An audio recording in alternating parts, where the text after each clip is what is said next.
Hello, in front of me I've got ZTE Blade A71. In this video I'll show you how to add different types of cards to Google Pay app.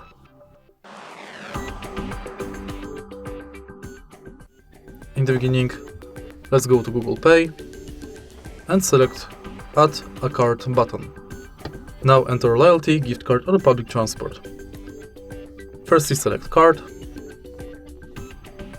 Now you can scan it or enter member ID manually. Tap save and it's done.